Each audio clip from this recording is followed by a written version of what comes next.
aming napinis.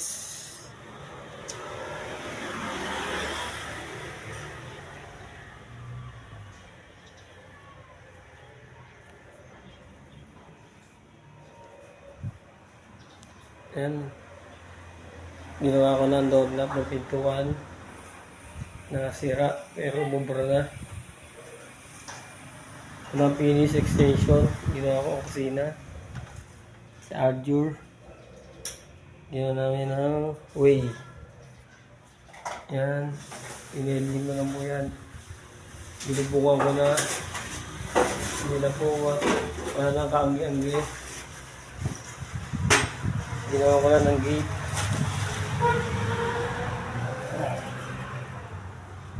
Kompleto mo yan.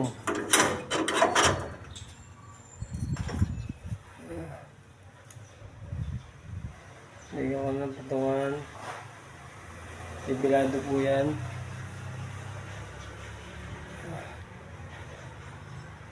Lagyan ko ng gripo. Diretso po yan. Sa ilalim. Inalis ko rin.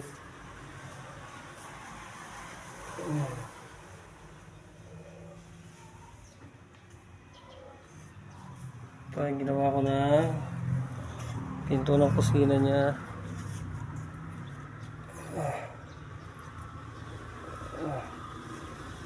Sinambahan ko lang, matsambahan naman.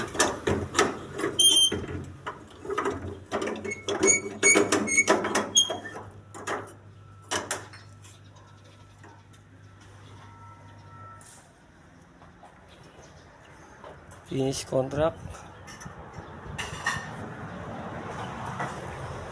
Ini sa malinis. CR.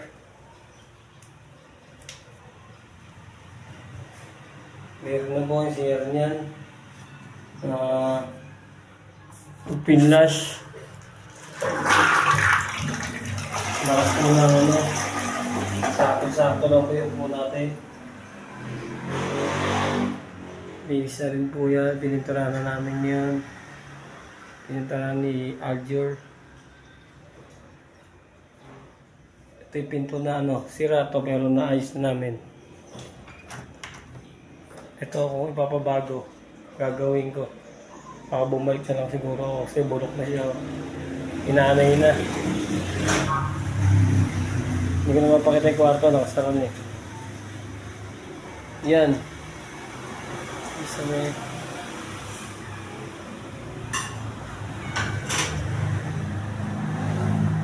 Yan ang ating mga gamit. Yung welding. I-welding ko pa yung gate. Uusapan pa namin ni boss.